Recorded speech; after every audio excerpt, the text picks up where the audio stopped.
Bonjour et bienvenue dans le podcast Espace Hina. Espace Hina, c'est un espace pour te reconnecter à ton corps, à ton ressenti, à ce qui se vit vraiment à l'intérieur de toi. Je m'appelle Hina, je suis la fondatrice d'Espace Hina. Je suis passionnée par tout ce qui touche au corps, au souffle, au système nerveux et à la reconnexion à soi. Et mes principales expertises sont le breathwork, le reiki, la thérapie somatique et la naturopathie. Mon intention avec ce podcast, ce n'est pas juste de t'apprendre quelque chose de plus, ce n'est pas un podcast à écouter uniquement avec la tête. J'ai envie que ce soit un espace qui se ressent, un espace pour ralentir, pour déposer, pour revenir à l'intérieur de soi. Parce que comprendre intellectuellement, c'est une chose, mais ressentir, ça change la relation qu'on a avec soi. Alors, pendant que tu écoutes, je t'invite simplement à observer. Observer comment ton corps reçoit ce que je dis. Est-ce que c'est fluide? Est-ce que c'est neutre? Est-ce qu'il y a un petit resserrement quelque part? Et ça, c'est pas pour venir analyser quoi que ce soit ou pour tirer des conclusions, c'est juste pour observer. Parce que c'est souvent par l'observation qu'on prend conscience des choses. Avant d'aller plus loin, je veux juste préciser que j'étais un peu malade, donc il se peut que ma voix elle soit pas comme d'habitude. J'ai envie de tousser un peu à certains moments. Aujourd'hui, j'ai envie de te parler de pourquoi l'expérience que tu vis dans une séance de breathwork ne garantit pas forcément que tu vas avoir la transformation que tu attendais peut-être. Et quand je dis ça, ce n'est pas pour remettre en question l'efficacité du breathwork. Bien au contraire, pour moi, c'est une pratique qui est profondément puissante, même l'une des plus belles pratiques que je connaisse. Mais justement, parce qu'elle est puissante, elle mérite d'être abordée avec nuance et responsabilité. Parce que dans un monde où l'on cherche souvent des solutions rapides, universelles, j'avais envie, à travers de cet épisode, de remettre un peu de vérité et de justesse dans la manière dont on parle du breathwork. Donc si tu as déjà essayé le breathwork et que tu es reparti avec des doutes en te demandant est-ce que c'est vraiment pour moi, j'arrive pas, j'ai rien ressenti, ça n'a pas marché sur moi, j'ai envie d'être très claire dès maintenant. Cet épisode, il n'est pas là pour te juger, ni pour te blâmer, ni pour remettre en question ta capacité ou ta légitimité à vivre cette pratique. Cet épisode, il est là pour remettre les choses à leur place, pour ramener de la nuance et de la sécurité là où je trouve il y a souvent beaucoup trop d'attentes. Parce que parfois, oui, une personne elle est prête, parfois non, ou parfois pas encore, et parfois elle est prête mais simplement prête à autre chose. Bref, je sais que ça paraît un peu pas clair là, qu'est-ce que je suis en train de dire, mais je vais expliquer tout ça en profondeur dans cet épisode, donc reste ici. Avant d'aller plus loin, je trouve ça important de prendre un moment pour clarifier qu'est-ce que j'appelle le breathwork. Parce que ce mot recouvre aujourd'hui énormément de styles différents. Il n'existe pas un seul style de breathwork, mais une grande variété d'approches qui existent depuis des millénaires et qui sont toutes intéressantes et pertinentes selon les besoins, le moment de vie et ce que chacun vient chercher. C'est quoi l'objectif de chacun? On retrouve par exemple des pratiques qui sont très douces, comme la respiration diaphragmatique, utilisée pour apaiser le système nerveux et revenir au calme. Il y a d'autres approches qui sont beaucoup plus dynamiques et transformatrices, comme le breathwork holotropique, le rebirthing ou différentes formes de respiration consciente et connectée. Il y a aussi des pratiques de respiration qui sont issues du yoga, de la pratique somatique ou même des activités physiques. Et je tiens à mentionner aussi ici que aucune pratique n'est meilleure qu'une autre. Elles répondent simplement à des intentions différentes. De mon côté, mon approche de breathwork regroupe principalement le breathwork holotropique, le rebirthing et la respiration consciente et connectée. Donc, c'est une pratique qui agit directement sur le système nerveux et qui permet notamment de réguler le stress, de relâcher des tensions, qu'elles soient physiques, émotionnelles, et de mettre en lumière certains schémas inconscients. Pour comprendre pourquoi cette approche peut avoir autant d'impact, il faut revenir à quelque chose de très simple, selon moi, qui est la manière dont nous respirons au quotidien. Dans la vie de tous les jours, on ne pense presque jamais à notre respiration. Et la plupart du temps, elle est courte, elle est superficielle, elle est coincée dans le haut de la poitrine. Je veux que, genre là, maintenant, essaye de prendre conscience de ta respiration, sans essayer de la changer. Juste ferme les yeux, si t'es pas en train de conduire, bien sûr, et prends conscience de ta respiration. Comment est-ce qu'elle est? Est-ce que tu sens qu'elle est fluide, qu'elle est profonde? Est-ce que tu la ressens plus dans le haut de ta poitrine? Est-ce qu'elle est courte? Est-ce qu'elle est saccadée? Vraiment, essaye de mettre ta main sur ton ventre, une autre main sur ta poitrine. Comment est-ce que ton ventre y bouge, ton torse y bouge? Juste pour venir prendre conscience de ta respiration. Un bon schéma de respiration, c'est quand ton ventre se gonfle sur l'inspiration. Tu emmènes l'air dans ton ventre en premier, puis ensuite ça remonte, ta poitrine se gonfle. Et ensuite, quand tu expires, ta poitrine se dégonfle et ensuite le ventre se dégonfle. C'est ça, un schéma de respiration qui est adéquat. Et souvent en breathwork, en tout cas dans mes immersions ou dans mes accompagnements, on vient réapprendre à respirer et à faire en sorte que la respiration ne soit pas tout le temps dans le haut de la poitrine. Parce que quand la respiration, elle est tout le temps dans le haut de la poitrine, donc ça veut dire qu'elle est courte, elle est superficielle, elle est un peu coincée, encore une fois juste dans le haut de la poitrine. Ce type de respiration, ça active surtout le système nerveux sympathique. Et ce système-là, c'est celui qui prépare le corps à l'action, au stress, à l'urgence, au danger. Si jamais il y a un danger, ton corps il est préparé pour t'enfuir. C'est quelque chose de très primal. Et en fait, juste avec notre schéma de respiration, on envoie des signaux à notre corps, à notre cerveau. Ça influence directement, comment expliquer? Ça influence directement notre niveau de stress.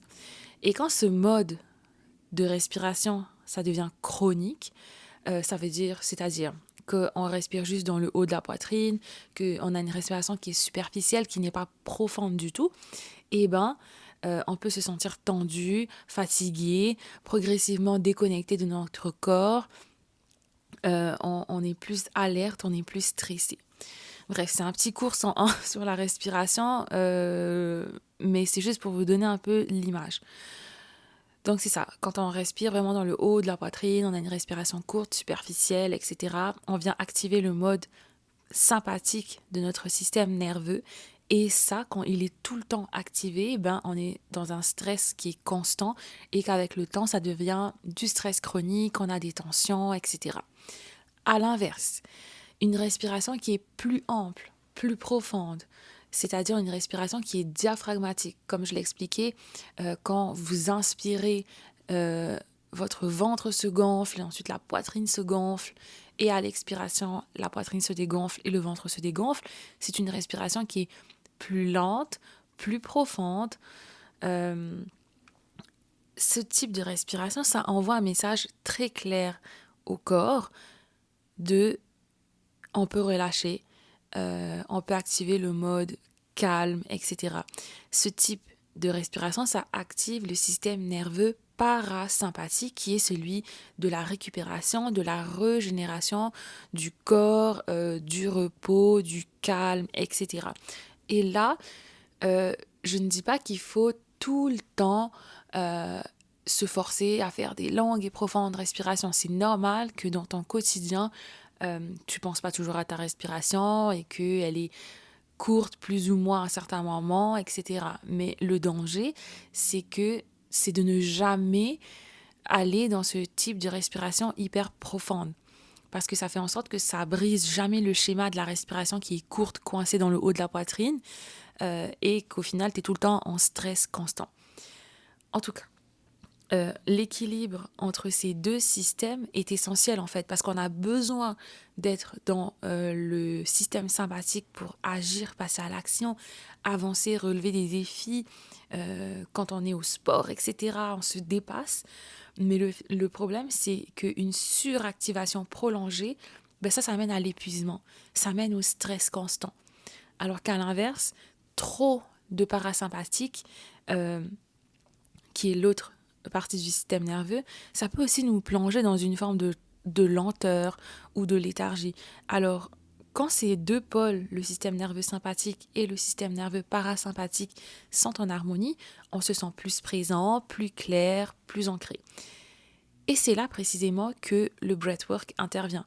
Parce qu'à travers une respiration circulaire, consciente, connectée, comme ce que j'enseigne dans mes immersions, sans pause entre l'inspiration et l'expiration, c'est vraiment une technique qui est utilisée ponctuellement, pas tout le temps, et qui est pratiquée dans un cadre sécurisant. Le souffle, il devient vraiment un outil de régulation. On ne cherche pas à contrôler la respiration ni à bien faire, mais on laisse le souffle devenir continu, fluide, vivant. Puis c'est ça, cette continuité en fait du souffle, ça permet progressivement au système nerveux de sortir du mode contrôle, survie, de venir se relâcher et d'ouvrir un espace plus large à ce qui se passe à l'intérieur. Là, le corps peut alors commencer à libérer ce qui était retenu, à faire circuler ce qui était figé et à ramener de la conscience là où il y avait de la tension, où c'était un peu, voilà, là où c'était tendu. C'est dans cet espace-là que le breathwork prend tout son sens. Pas comme une technique qui est à appliquer, mais comme une porte d'entrée vers une relation plus fine, plus consciente et plus incarnée avec toi-même. Autant dans le corps, dans le système nerveux, dans les émotions qui sont retenues et dans tout ce qui a été mis de côté, qui a été refoulé ou figé avec le temps. Le souffle permet d'aller là où le mental n'a plus accès, c'est-à-dire dans les tensions chroniques, les réactions automatiques, les mémoires corporelles, les émotions non exprimées, pour créer un espace où ce qui est prêt peut être enfin ressenti, reconnu et parfois relâché. Et c'est exactement pour ça que cette pratique me passionne autant. Ce qui me fascine profondément avec le breathwork, c'est que c'est littéralement juste notre souffle. C'est juste notre respiration. C'est quelque chose qu'on fait depuis toujours, mais qu'on a appris à faire en mode automatique et souvent très déconnecté de nous-mêmes. Et si j'ai décidé de me former au breathwork, c'est parce que ma toute première séance, ça a été un choc. Pour moi, ça a été un vrai déclic. Et ce qui est assez fou, c'est que cette séance, c'était complètement un hasard.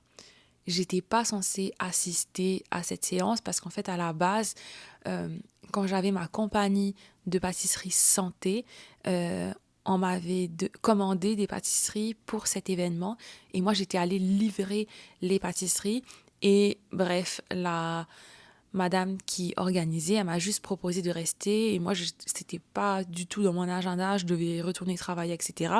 Mais je suis restée. Donc, ça a été vraiment un gros hasard et un gros déclic. Dès cette première séance, j'ai réalisé à quel point j'étais complètement déconnectée de moi. J'étais déconnectée de mon corps, de mes ressentis. En fait, j'ai réalisé que je faisais les choses pour faire. Et je croyais être connectée, je croyais être consciente, mais en réalité, j'étais très dans ma tête. Et cette séance, ça m'a fait comprendre quelque chose de fondamental, que le souffle, il a ouvert un accès différent, plus direct à ce qui se passait réellement en moi, au-delà de ce que je pouvais analyser ou expliquer. Et très honnêtement, dès cette première séance, j'ai su. J'ai su que je voulais me former, j'ai su que je voulais comprendre cette pratique en profondeur.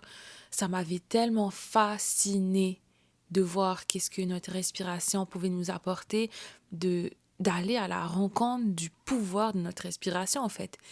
Et surtout, j'ai su que j'avais envie de partager cette pratique avec le plus grand nombre possible pour que d'autres personnes comme toi euh, puissent aussi reprendre conscience de leur souffle et surtout de ce qu'il ouvre et de ce qu'il apporte. Puis si ce sujet, il me tient autant à cœur, c'est parce que j'ai vu de près de ce que le breathwork peut offrir, mais aussi j'ai vu ce qui se passe quand on arrive avec de mauvaises attentes. Parce que le breathwork touche à des couches profondes et la façon dont on en parle peut soit soutenir l'expérience des personnes, soit au contraire la fragiliser. Et je vais m'expliquer pourquoi. En fait, je le vois souvent, pas chez tout le monde évidemment, mais chez plusieurs personnes que j'ai accompagnées en immersion de groupe ou en accompagnement. C'est que ces personnes arrivent avec une idée très précise de ce que ça devrait provoquer à cause des choses qu'ils ont vues sur les réseaux sociaux ou peu importe de ce qu'on leur a raconté, etc. Donc ces personnes, elles s'attendent à une grosse libération, à une catharsis visible, à pleurer, à trembler, bref, à ressentir quelque chose de hyper fort. Comme si le fait que la séance soit intense était une preuve que ça fonctionne. Comme si une seule séance devait suffire à créer un avant-après hyper clair. Et le truc, c'est que quand ce n'est pas ça qui se passe, quand l'expérience, elle est plus calme, plus subtile, plus intérieure, certaines personnes repartent frustrées, déçues et même découragées. En fait, ils se disent que oh, il s'est rien passé, ils n'ont rien ressenti, le breathwork, ce n'est pas fait pour elles, etc. Alors que très souvent, il s'est passé quelque chose. C'est juste que le mental, c'est pas ça qu'il attendait. Le problème, c'est pas l'expérience vécue. Le problème, c'est l'écart entre l'attente qu'une personne peut avoir d'une séance et la réalité. Quand on arrive à une séance de breathwork avec une attente précise, on regarde plus vraiment ce qui se passe en fait, parce qu'on vient comparer, on évalue, on se demande si on a bien fait, si ça a été assez, si ça ressemble à ce qu'on avait imaginé, si on a vécu ce qu'on était censé vivre. Et à partir de là, on peut passer complètement à côté de l'expérience réelle. Parce que le corps, lui, ne travaille pas pour répondre à une attente. Il travaille pour maintenir de la sécurité, pour s'adapter, pour ouvrir progressivement ce qui est possible à ce moment-là. Et c'est humain, je sais, c'est humain d'avoir des attentes, c'est normal et je suis pas en train de juger ou blâmer les personnes qui ont été dans ce schéma-là. C'est normal, moi aussi j'ai été dans ça et même ça fait partie du processus.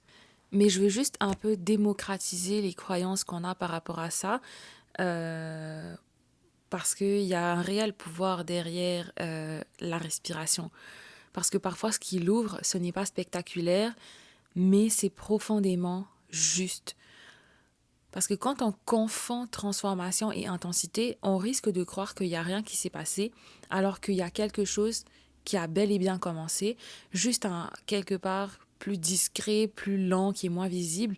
Et c'est souvent là que se joue le vrai travail, parce que le breathwork ne répond pas à une projection mentale.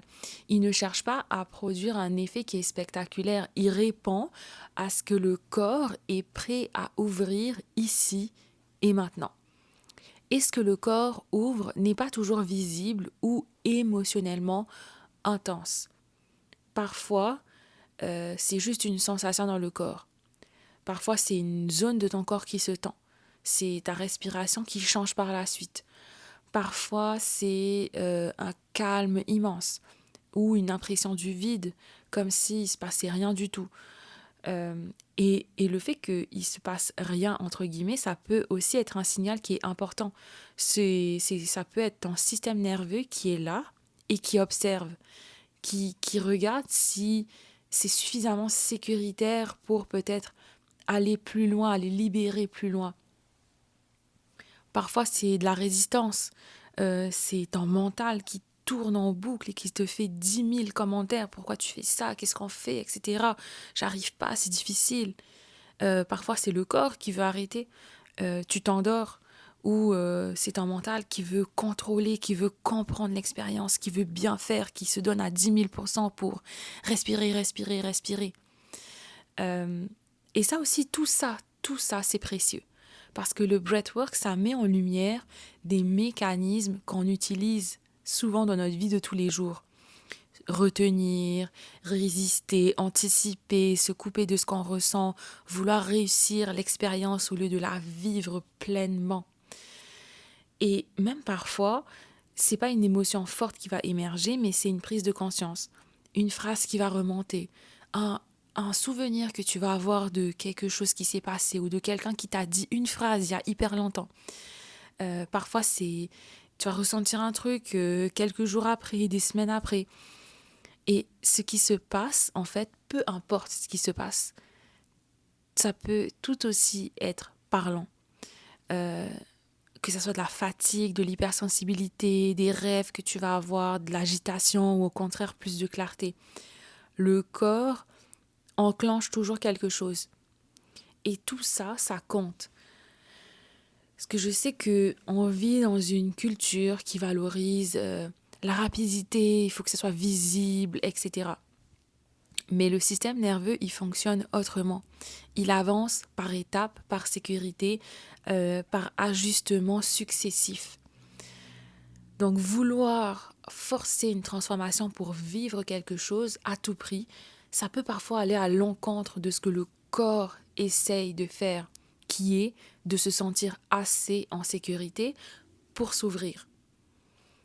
Donc encore une fois, le breathwork n'est pas là pour répondre à une attente, il est là pour révéler ce qui est prêt à être rencontré.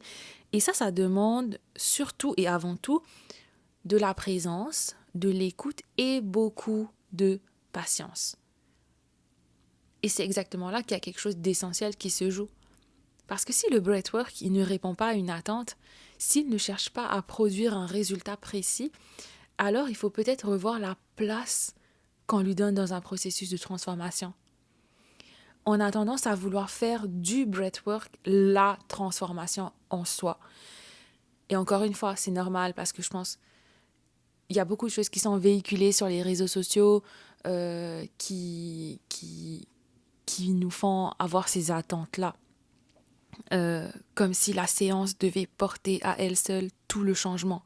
Genre une séance est transformative, etc. Et moi aussi, j'ai été dans ça. Moi aussi, j'ai cru ça. C'est vraiment avec l'expérience et le temps que j'ai pris conscience de tout ça. Et aussi, tout ce que je suis en train de dire dans ce podcast, c'est ma vision, c'est mon expérience personnelle qui parle, c'est ma vérité à moi. Et il se peut que d'autres personnes ne pensent pas du tout la même chose que moi, mais moi, c'est mon point de vue et c'est ma vérité. Donc, je continue. Je voulais donc dire que on a tendance à vouloir faire du breathwork la transformation en soi, comme si c'était la séance qui devait tout porter à elle seule, tout le changement. Et justement, c'est là qu'il y a une confusion importante. Selon moi, le breathwork ne te transforme pas, ou en tout cas pas de manière directe. En fait, ce qu'il fait, c'est qu'il te révèle à toi-même. C'est comme si ça vient pas toujours ajouter quelque chose qui n'était pas là, en fait. Le breathwork, ça vient juste enlever ce qui t'empêchait de voir, de ressentir et de reconnaître ce qui existait déjà en toi. Ça vient mettre en lumière ce que ton corps y portait en silence, que ce soit des tensions que tu avais normalisées, des émotions que tu avais mis de côté, des mécanismes de protection que tu n'avais même plus conscience que tu activais. En fait, il rend visible ce qui était invisible. Il rend conscient ce qui était automatique. Il rend vivant ce qui était figé. Et ce processus, il ne se fait pas d'un seul coup, c'est comme un oignon. On enlève couche par couche. Chaque séance, elle révèle pas tout en fait. Elle révèle ce que ton système nerveux est prêt à voir, à ressentir, à intégrer à ce moment précis. Parfois, ça va aller dans une couche plus profonde et parfois, ça va rester à la surface. Et les deux sont justes parce que ce qui se révèle dépend de nombreux facteurs. Ça dépend de ton niveau de sécurité intérieure, ça dépend de ce que ton système nerveux peut contenir, de ta capacité à rester présente à ce qui émerge, de ce que tu es prête, consciemment ou non, à rencontrer.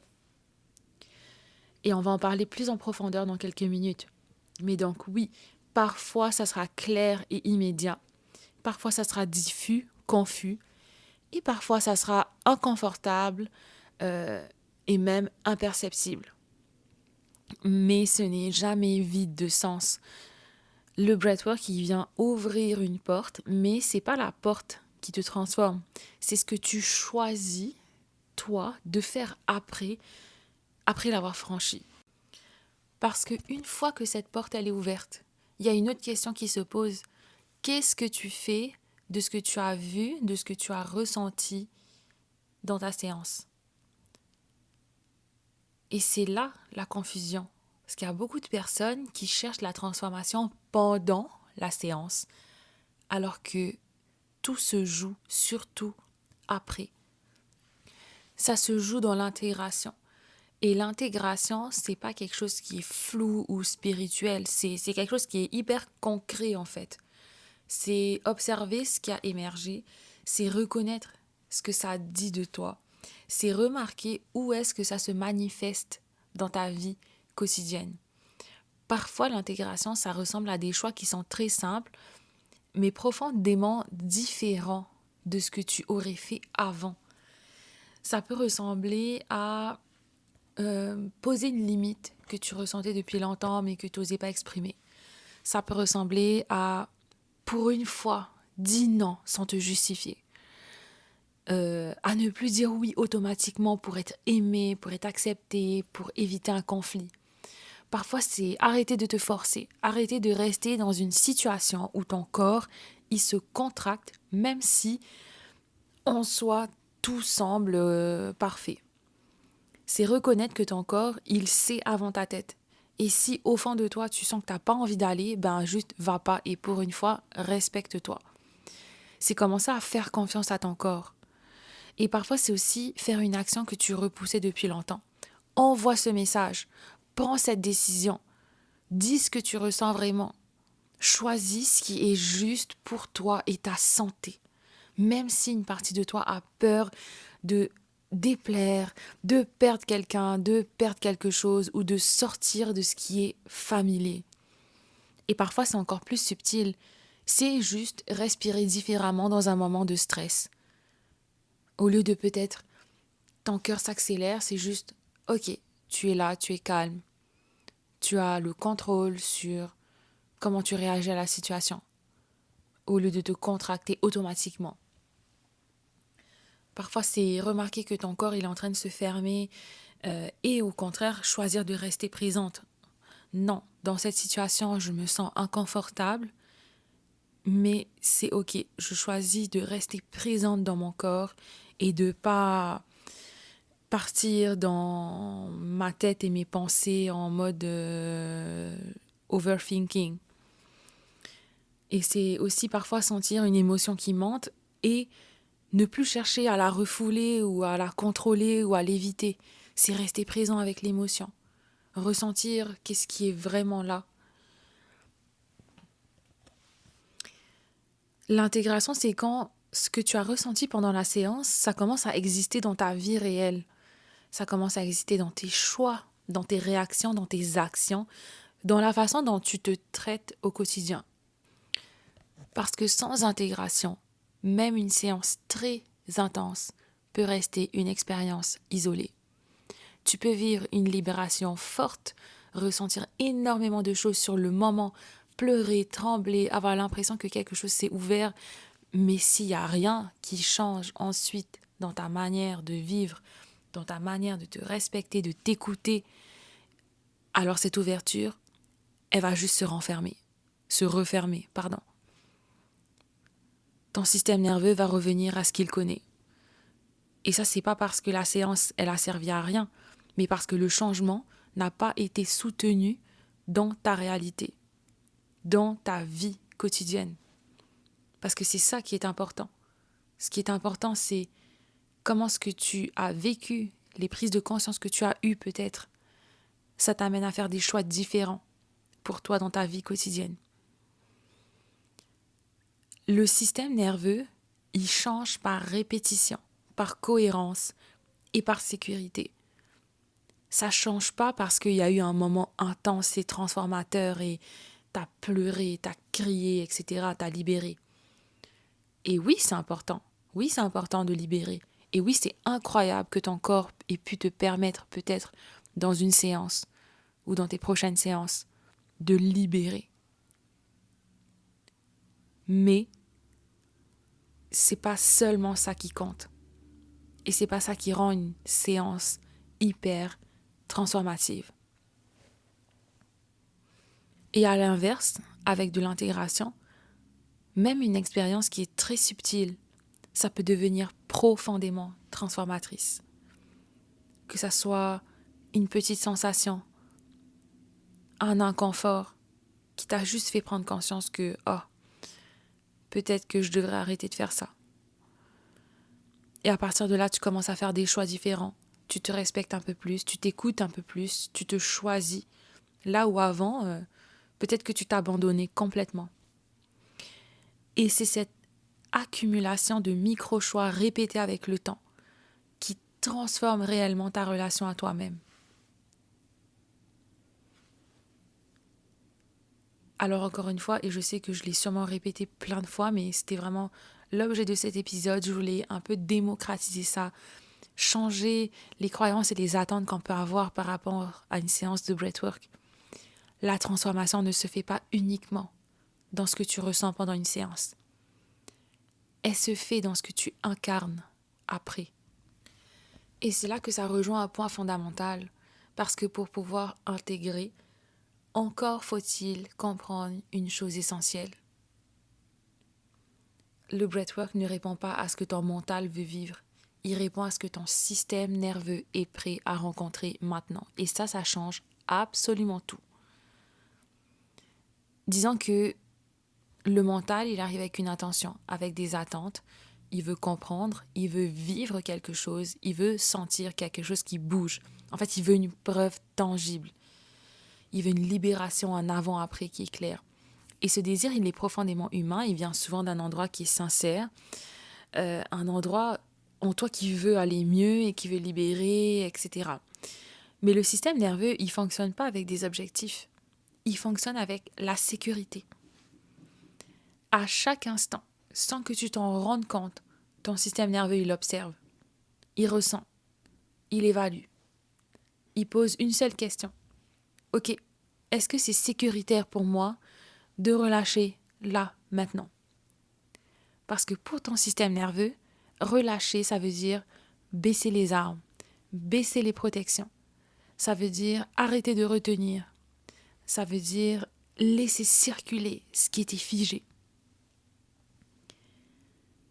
Et si à un moment de ta vie, ton corps a appris que ressentir, c'était trop intense, trop douloureux, trop insécurisant, eh ben, ton système nerveux, il va rester comme il est. Il va pas permettre la libération. Il va pas baisser les armes parce qu'il veut te protéger. Puis le breathwork, vu qu'il est directement lié à ton système nerveux, il ne va jamais forcer une ouverture ou une libération. Il va la rendre possible. Et ensuite, c'est à ton système nerveux qui décide jusqu'où il peut aller sans se sentir dépassé. Et ça se fait avec le temps, avec les répétitions, en répétant le processus.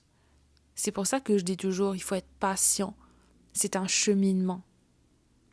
Ça prend du temps. Parfois, ce que ton système est prêt à traiter, c'est pas une grosse libération. C'est simplement le fait de rester dans ton corps. De sentir ton souffle sans chercher à le contrôler, de remarquer une tension. Et ça peut sembler quelque chose de minime pour le mental. Mais pour un système nerveux qui a passé des années à se contracter, à se couper, à se protéger, c'est immense. Parce que la vraie transformation, elle commence pas quand tout explose. Elle commence quand ton système nerveux, il réalise pour la première fois, oh, j'ai libéré et ça m'a fait du bien et je suis en sécurité. Et à partir de là, il y a quelque chose qui change. Parce que tes prochaines séances, il va se permettre encore plus. Ah, vu que la dernière fois, ça s'est bien passé, je peux peut-être libérer un petit peu plus ici. Puis c'est là que tout change. Ton système, il commence à te faire confiance, à faire confiance au processus. Il commence à relâcher, millimètre par millimètre. Dès lors où il se sent suffisamment en sécurité pour le faire. Et c'est pour ça que certaines séances peuvent sembler très calmes, mais créer des changements profonds dans les jours ou les semaines qui suivent. Et à l'inverse, certaines expériences très intenses, elles peuvent rester sans suite si le système n'a pas la capacité de les intégrer ensuite. Dis-toi que le breathwork travaille toujours avec ton système nerveux. Jamais, jamais, jamais contre lui. Il respecte ton rythme, il respecte ta capacité, il respecte ton histoire. Et plus ton système se sent en sécurité, plus il devient capable d'ouvrir. Plus il ouvre, plus tu deviens capable de ressentir. Plus tu ressens, plus tu deviens capable de te rencontrer pour de vrai. Le breathwork ne te donne pas ce que ton mental, il veut. Il te donne ce que ton système nerveux est prêt à transformer dans la durée. Et c'est précisément pour ça que ce travail, il est aussi profond selon moi. Parce qu'il ne contourne pas ton système nerveux, il le respecte. Et c'est ce respect-là qui rend la transformation possible. Puis selon moi, c'est aussi pour ça qu'une seule séance ne suffit pas toujours à créer une transformation durable. Pas parce que ça ne fonctionne pas, mais parce que la transformation, c'est pas un événement. C'est un processus. Comme je l'ai expliqué, ton système nerveux ouvre couche par couche. Il apprivoise, il apprend, il construit de la sécurité. Et chaque séance devient une étape dans cette relation que tu reconstruis avec toi-même. C'est d'ailleurs pour cette raison qu'avec le temps, j'ai arrêté d'offrir uniquement des séances isolées, aussi puissantes elles peuvent être. C'est un choix qui est 100% personnel parce que mon intention n'a jamais été simplement que tu te sentes mieux pendant quelques heures, puis qu'ensuite tout redevienne comme avant. Mon intention va beaucoup plus loin que le bien-être ou le mieux-être. Mon intention, c'est que tu te reconnectes à ce qui est profondément vrai pour toi. Que tu arrêtes de vivre depuis la peur, depuis la protection, depuis les limitations que ton système a construites pour survivre. Je veux que tu développes la capacité de rester avec toi-même, avec tes émotions, avec tes ressentis, de t'écouter, de faire confiance, de te faire confiance, de faire confiance à ton corps. Et je veux que tu dépasses ce que tu pensais être tes limites, que tu avances vers tes aspirations, vers tes désirs, vers ce qui te tient le plus à cœur, vers la vie que tu sais au fond de toi peut être possible. Et j'aime bien dire cette phrase, c'est que ton potentiel, il est déjà là. La vraie question, c'est est-ce que ton système nerveux, il est prêt à soutenir ce potentiel sans se refermer? Parce qu'on n'oublie pas, ton système nerveux veut te protéger. Et c'est précisément pour ça que j'ai créé un accompagnement de 90 jours qui s'appelle Identity Unlocked Premium. Et c'est un espace où le breathwork est un outil central, mais pas le seul, parce que même si dans cet épisode, je l'ai 100% dédié à la respiration, mon accompagnement ne repose pas uniquement sur le breathwork pour les personnes qui le savent. J'intègre aussi la thérapie somatique, l'auto-hypnose, la naturopathie pour soutenir ton système nerveux, ton corps au complet dans sa globalité. Puis tout ça est soutenu par 6 séances de groupe et un accompagnement continu et un suivi privé par Telegram dans un cadre qui permet à ton système nerveux de s'ouvrir progressivement en sécurité, avec une intention claire qui est de soutenir une transformation qui est réelle, stable et durable. Parce que le breathwork, il ouvre la porte, mais c'est la relation que tu construis avec toi dans la continuité qui change ta vie. Alors, s'il y a quelque chose que j'aimerais vraiment que tu retiennes de cet épisode, c'est que le breathwork n'est pas une performance et c'est pas non plus une garantie de transformation immédiate. C'est pas parce que tu vis quelque chose d'intense que la transformation est automatiquement intégrée. Et c'est pas parce que tu vis quelque chose de subtil qu'il ne se passe rien. L'expérience que tu vis pendant une séance ne dit rien sur ta capacité, ta sensibilité et certainement pas non plus sur ton potentiel. Le breathwork, il n'est pas là pour produire quelque chose, il est là pour créer un espace. Un espace où ton corps il peut progressivement relâcher ce qui retient. Un espace où tu peux commencer à ressentir, écouter, à te reconnecter à ce qui est vrai pour toi. Et ce processus, il ne suit pas un calendrier mental. Il suit le rythme de ton système nerveux, le rythme de la sécurité, le rythme de ce que tu es réellement capable de soutenir. La transformation, elle se fait pas en un instant, elle se construit dans la relation que tu développes avec toi-même. Et oui, je dis tout ça, je parle du breathwork, etc. Mais personnellement, je pense que c'est aussi valable pour beaucoup d'autres pratiques. Mais bon, on va clore sur ces notes parce que je sais pas combien de temps dure le podcast, mais très longtemps, je pense. Mais avant de terminer, j'ai envie de te dire merci. Merci d'avoir pris ce temps pour toi. Merci d'avoir écouté cet épisode jusqu'à la fin. Créer cet espace et savoir qu'il est reçu, c'est hyper précieux pour moi. Si cet épisode t'a parlé, tu peux soutenir le podcast simplement en le partageant, en laissant un commentaire. Ça permet au podcast de grandir, d'atteindre les personnes qui en ont besoin. Et je t'invite aussi à rester à l'affût des prochains épisodes. Ça sort un mercredi sur 2. Tu peux aussi me retrouver sur Instagram, Facebook, TikTok sous le nom Espace Hina, où je partage du contenu autour de la respiration, du système nerveux, de la reconnexion à soi, etc. Et c'est souvent teinté par mon expérience personnelle. Enfin, souvent, tout le temps teinté par mon expérience personnelle et ce que je vis sur le moment. Puis si tu ressens l'élan de travailler avec moi pour rejoindre mon accompagnement de 90 jours à Identity Unlocked, viens m'écrire par les réseaux sociaux. Ça va me faire plaisir de voir si cet accompagnement peut réellement t'aider et si c'est un bon match. Puis voilà, on se retrouve très bientôt pour le prochain épisode. Puis en attendant, prends soin de toi.